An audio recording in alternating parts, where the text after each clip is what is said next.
ನಮಸ್ತೆ ಎಲ್ರಿಗೂ, ನಿಮ್ಮ ಸಖಿ ಬ್ಲಾಗ್ಸ್ಗೆ ಸ್ವಾಗತ. ಸ್ನೇಹಿತರೆ, ಇವತ್ತು ಮಹಿಳಾ ದಿನಾಚರಣೆ. ಎಲ್ರಿಗೂ ಮಹಿಳಾ ದಿನಾಚರಣೆಯ ಶುಭಾಶಯಗಳು. ದಿನನಿತ್ಯ ಲೈಫಲ್ಲಿ ಎಷ್ಟೋ ದಿವಸಗಳಿಂದ, ಎಷ್ಟೋ ವರ್ಷಗಳಿಂದ ಹೆಣ್ಣು ಆದವಳು ತಾಯಿಯಾಗಿ, ಮಗಳಾಗಿ, ಮತ್ತು ಹೆಂಡತಿಯಾಗಿ, ಅತ್ತೆಯಾಗಿ, ಅಜ್ಜಿಯಾಗಿ ತುಂಬ ಪಾತ್ರಗಳನ್ನು ವಹಿಸ್ತಾ ತನ್ನ ಒಂದು ಜವಾಬ್ದಾರಿಯನ್ನು ನಿರ್ವಹಿಸ್ತಾ ಇರ್ತಾಳೆ. ಅಂಥ ಒಂದು ಮಹಿಳೆಗೆ ಒಂದು ಸ್ಫೂರ್ತಿಯಾಗುವಂಥ ಒಂದು 4 ಮಾತುಗಳನ್ನು ಹೇಳಬೇಕು ಅಂತ ಇಷ್ಟಪಡ್ತೀನಿ ಇವತ್ತಿನ ವಿಡಿಯೋದಲ್ಲಿ.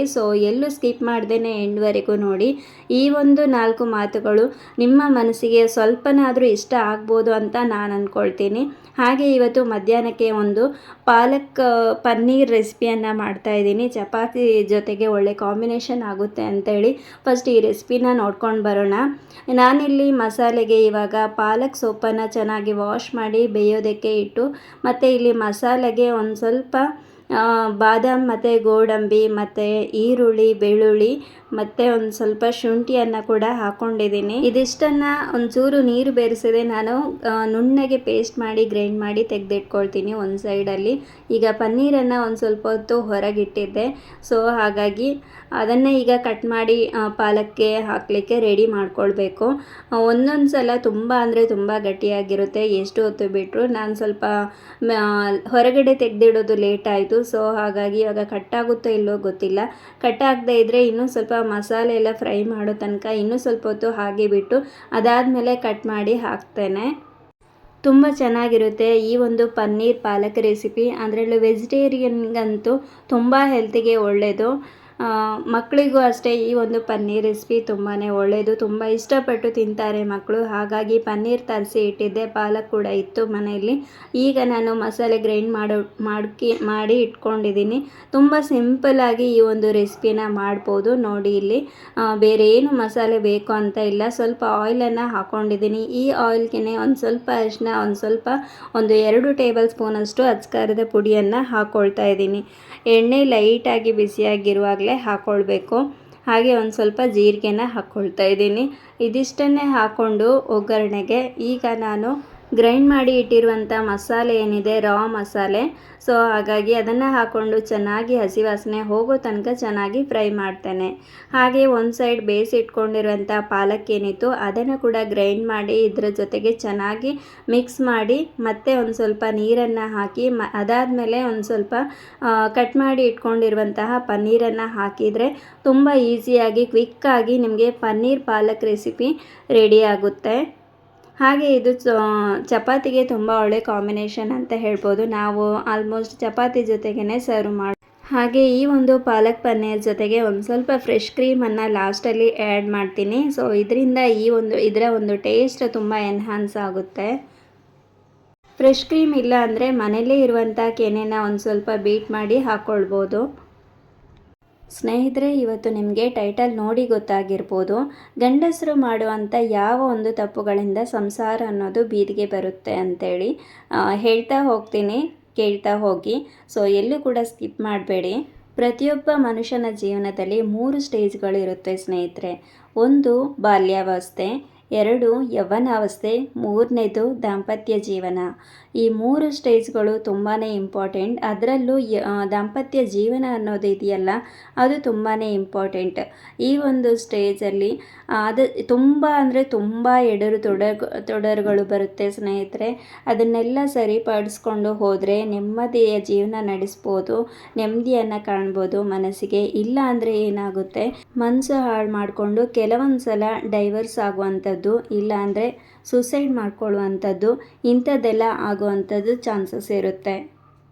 ಇಲ್ಲಿ ಗಂಡಸರು ಮಾಡೋ ಮೊದಲನೇ ತಪ್ಪು ಏನಂತ ಅಂದರೆ, ಮದುವೆ ಆದ ಸ್ಟಾರ್ಟಿಂಗಲ್ಲೇ ಕೆಲವೊಂದು ಭಾವನೆಗಳಿರುತ್ತವೆ ಹೆಣ್ಣಿಗೆ. ಮದುವೆ ಆದ ಸ್ಟಾರ್ಟಿಂಗಲ್ಲಿ ಅದು ಏನೋ ಒಂಚೂರು ವ್ಯತ್ಯಾಸ ಆಗಿರ್ಬೋದು. ಮದುವೆ ಆಗಿ ಬಂದಮೇಲೆ, ಗಂಡನ ಮನೆಗೆ ಬಂದಾದಮೇಲೆ ಅಲ್ಲಿ ಕೆಲವೊಂದು ವ್ಯತ್ಯಾಸಗಳಾಗ್ಬೋದು, ಏನೋ ಒಂದು ಇರುಸು ಮುರುಸು ಆಗ್ಬೋದು. ಕೆಲವೊಂದು ನಡವಳಿಕೆಗಳಿಂದ, ಮನೆಯಲ್ಲಿ ಆಗುವಂಥ ಕೆಲವೊಂದು ನಡವಳಿಕೆಗಳಿಂದ ಅದನ್ನು ತನ್ನ ಗಂಡನ ಹತ್ರ ಹೇಳಿದಾಗ ಆ ಒಂದು ಭಾವನೆಗಳಿಗೆ ಗಂಡ ಸ್ಪಂದಿಸದೆ ಅದನ್ನು ನೆಗ್ಲೆಕ್ಟ್ ಮಾಡುವಂಥದ್ದು ಅಲ್ಲಿಂದಲೇ ಸ್ಟಾರ್ಟ್ ಆಗುತ್ತೆ ನೋಡಿ. ಸಣ್ಣದಾಗಿ ಬಿರುಕು ಮೂಡೋದಕ್ಕೆ ಅಲ್ಲಿಂದಲೇ ಸ್ಟಾರ್ಟ್ ಆಗುವಂಥದ್ದು ಸಮಸ್ಯೆ ಅನ್ನೋದು.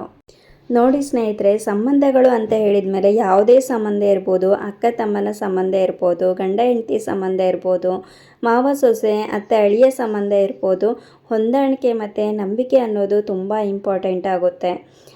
ಅದರಲ್ಲೂ ಮೇಯ್ನಾಗಿ ಈ ಒಂದು ಗಂಡ ಹೆಂಡತಿ ನಡುವೆ ನಂಬಿಕೆ ಮತ್ತು ಹೊಂದಾಣಿಕೆ ಇಲ್ಲ ಅಂತೇಳಿ ಆದರೆ ತುಂಬ ಒಂದು ಕಷ್ಟ ಆಗುತ್ತೆ. ಮೆಂಟಲಿ ಅವರ ನಡುವೆ ಏನಿದೆ ಗ್ಯಾಪ್ ಅನ್ನೋದು ಬಂದುಬಿಡುತ್ತೆ. ತುಂಬ ಒಂದು ಕಷ್ಟಪಡಬೇಕಾಗುತ್ತೆ. ಮುಂದೆ ಸಂಬಂಧಗಳು ಮುರಿದು ಬೀಳುತ್ತೆ, ಮನಸ್ಸಿನ ನೆಮ್ಮದಿ ಅನ್ನೋದು ಹಾಳಾಗುತ್ತೆ. ಮದುವೆಯಾದ ಹೊಸದರಲ್ಲಿ ಹೆಂಡತಿ ಆದವಳು ತನ್ನ ಫೀಲಿಂಗ್ಸನ್ನು ಹೇಳ್ಕೊಳ್ಬೇಕು ಅಂತ ಪ್ರಯತ್ನ ಪಡ್ತಾಳೆ ಗಂಡನ ಹತ್ರ. ಆದರೆ ಗಂಡನಾದವನು ಏನು ಮಾಡ್ತಾನೆ, ಅವಳ ಮನಸ್ಸಿನ ಭಾವನೆಗಳನ್ನು ಅರ್ಥನೇ ಮಾಡ್ಕೊಳ್ಳೋದಿಲ್ಲ.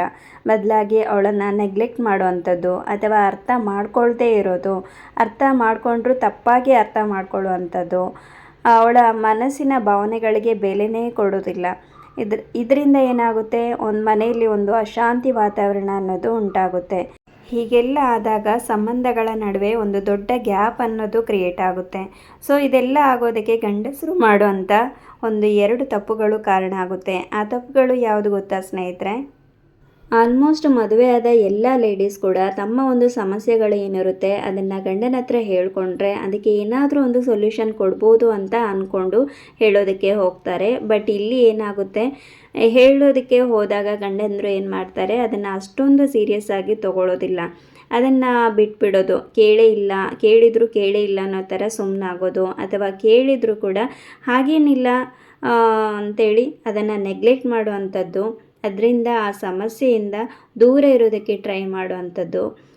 ಇಲ್ಲ ಅಂದರೆ ಈಗ ಒಂದು ಎಕ್ಸಾಂಪಲ್ ಹೇಳೋದಾದರೆ, ನಿಮ್ಮ ತಾಯಿ ನನ್ನನ್ನು ಚೆನ್ನಾಗಿ ನೋಡ್ಕೊಳ್ತಾ ಇಲ್ಲ ರೀ ಅಂತ ಹೇಳಿದಾಗ, ಹಾಗೇನಿಲ್ಲ, ಅವರು ಚೆನ್ನಾಗೇ ನೋಡ್ಕೊಳ್ತಾರೆ, ನೀನೇ ತಪ್ಪಾಗಿ ಅರ್ಥ ಮಾಡ್ಕೊಂಡಿದ್ಯಾ ಅಂತ ಹೇಳೋದು.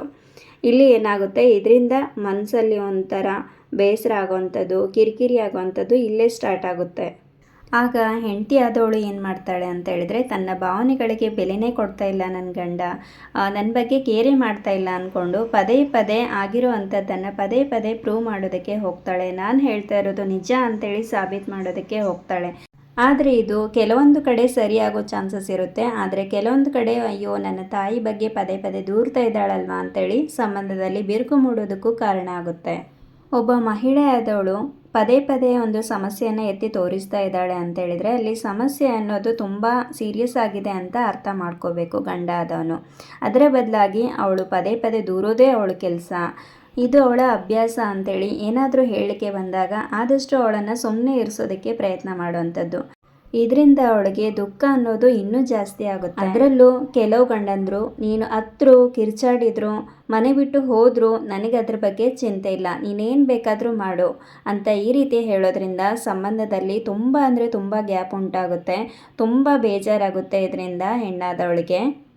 ಆದಷ್ಟು ನಿಮ್ಮ ಹೆಂಡತಿ ನಿಮ್ಮ ಹತ್ರ ಏನಾದರೂ ಹೇಳ್ತಾ ಇದ್ದಾಳೆ ಅಂತ ಹೇಳಿದರೆ ಅವಳ ವಿರುದ್ಧವಾಗಿ ವಾದ ಮಾಡೋ ಬದಲು ಅವಳನ್ನು ಅರ್ಥ ಮಾಡ್ಕೊಳ್ಳುವಂಥದ್ದು, ಭಾವನೆಗಳನ್ನು ಅರ್ಥ ಮಾಡ್ಕೊಳ್ಳೋದು, ಓಪನ್ ಆಗಿ ಕೂತು ಪ್ರೀತಿಯಿಂದ ಮಾತಾಡುವಂಥದ್ದು, ರೆಸ್ಪೆಕ್ಟ್ ಕೊಡುವಂಥದ್ದು ಮಾಡಿದರೆ, ಸಮಸ್ಯೆಗೆ ಏನಾದರೂ ಸೊಲ್ಯೂಷನ್ ಕೊಡುವಂಥದ್ದು ಮಾಡಿದರೆ ಪ್ರೀತಿ ಅನ್ನೋದು ಇನ್ನೂ ಹೆಚ್ಚಾಗುತ್ತೆ, ರೆಸ್ಪೆಕ್ಟ್ ಅನ್ನೋದು ಹೆಚ್ಚಾಗುತ್ತೆ. ಪ್ರೀತಿ ಮತ್ತು ರೆಸ್ಪೆಕ್ಟ್ ಹೆಚ್ಚಾದಾಗ ಸಂಬಂಧ ಅನ್ನೋದು ಒಳ್ಳೆ ರೀತಿಯಲ್ಲಿ ಇರುತ್ತೆ. ಹಾಗೆ ಸ್ನೇಹಿತರೆ, ನಾನಿವತ್ತು ಇಲ್ಲಿ ಹೇಳಿರುವಂಥ ವಿಷಯಗಳು ಗಂಡಸರಿಗೆ ಮಾತ್ರ ಅಪ್ಲೈ ಆಗೋದಿಲ್ಲ. ಮಹಿಳೆಯರು ಕೂಡ ತಮ್ಮ ಗಂಡನ ಭಾವನೆಗಳನ್ನು ಅರ್ಥ ಮಾಡ್ಕೊಳ್ಬೇಕು. ಸಂಬಂಧದಲ್ಲಿ ಒಂದು ನೆಮ್ಮದಿ ಮತ್ತು ಪ್ರೀತಿಯನ್ನು ಕಾಪಾಡ್ಕೊಳ್ಳೋದಕ್ಕೆ ಇಬ್ಬರು ಕೂಡ ಪರಸ್ಪರ ಭಾವನೆಗಳನ್ನು ರೆಸ್ಪೆಕ್ಟ್ ಕೊಡೋದು ತುಂಬ ಇಂಪಾರ್ಟೆಂಟ್ ಆಗುತ್ತೆ ಅಂತ ಹೇಳ್ತಾ ಇವತ್ತಿನ ಒಂದು ವಿಡಿಯೋನ ಎಂಡ್ ಮಾಡ್ತಾ ಇದ್ದೀನಿ. ಇವತ್ತಿನ ವಿಡಿಯೋ ನಿಮಗೆಲ್ಲ ಇಷ್ಟ ಆಗಿದೆ ಅಂತ ಭಾವಿಸ್ತೀನಿ. ಇಷ್ಟ ಆಗಿದ್ರೆ ಗೊತ್ತಲ್ವ ಸ್ನೇಹಿತರೆ, ಪ್ಲೀಸ್ ಒಂದೇ ಒಂದು ಲೈಕ್ ಕೊಡಿ. ಹಾಗೆ ನಿಮ್ಮವರೊಂದಿಗೆ ಶೇರ್ ಮಾಡಿ, ಸಬ್ಸ್ಕ್ರೈಬ್ ಮಾಡಿ. ಮುಂದೆ ಒಂದು ಹೊಸ ವಿಡಿಯೋದೊಂದಿಗೆ ಸಿಗ್ತೀನಿ. ಅಲ್ಲಿವರೆಗೂ ಟೇಕ್ ಕೇರ್. Thank you.